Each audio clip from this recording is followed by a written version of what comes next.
In this video, I'm going to talk about an important feature that you should know about in your running shoes, which is heel-toe drop. I'm also going to cover what is the optimal heel-toe drop for healthy runners, and then also what heel-toe drop ranges should you avoid when you have certain running injuries. I want to talk today about heel-toe drop.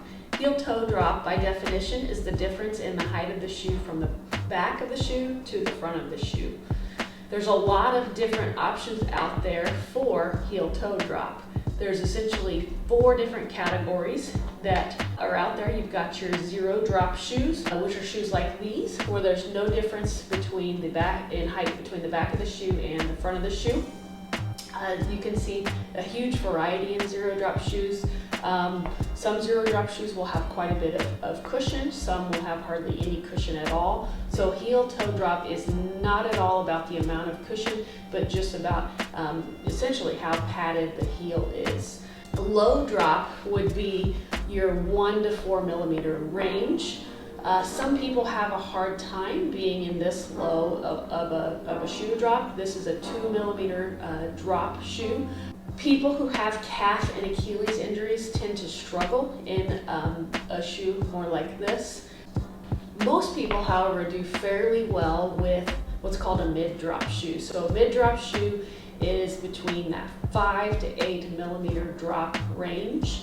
I find it that most people tolerate this type of a shoe very well, even people that may have some Achilles and calf issues. With the foot flatter to the ground, so less cushioning in the heel, is typically almost always better for foot function. So the flatter the foot can be to the ground, the more ideal it is for foot control and strength.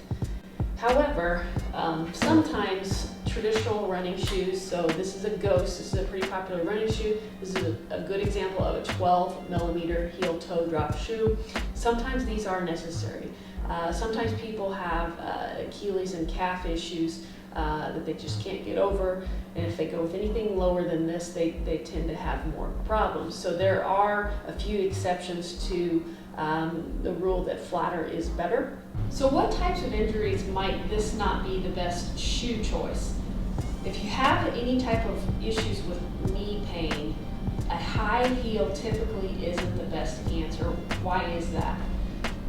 Having more cushion under the heel tends to promote more of a harder landing with a more prominent heel strike. That type of a landing pattern is going to place a lot more stress at the knee. If you struggle with any type of knee injury at all, your best bet is to try something more in the mid-drop range or the low-drop range. Sometimes the zero drop work well too, but that just depends on your personal preference. When you have a shoe with a little bit of a heel to it, it does tend to make you a little bit faster because it promotes more of a roll through as you push off the foot. Flatter, when is flatter better? My personal preference, I like to wear flatter on the trails. Why is that? If you have just a little bit of an elevation to the heel, the foot's going to be a little bit more unstable. So when you're out there on the trail running on uneven surfaces, the risk for ankle sprain is much higher. I like to have good foot control. If you're elevated, you're more prone to being in that inversion ankle sprain position. So flatter for me on the trails, I tend to like a little bit better. But like I said, a little bit more of a heel is going to make you a little bit faster. I would never do speed work in a shoe like this. If you're used to more traditional running shoes with that higher heel, but really have no injury that warrants being in that type of a shoe, I always recommend starting at least with that mid-drop range with your next shoe purchase. Between that 5 to 8 millimeter drop range tends to be the sweet spot for most runners. Try making the switch. Don't just purchase a shoe because you've always purchased it. Try something different, something that's going to promote more natural foot function, something that's also going to promote a less aggressive heel strike. Highly cushioned shoes in the heels. People tend to overstride and land really aggressively on their heels. That can cause issues up the entire leg. Landing with a little bit flatter of a foot closer to the body You need more of a mid to low drop shoe so that you can feel the ground a little bit better, and overall it's going to promote better foot function.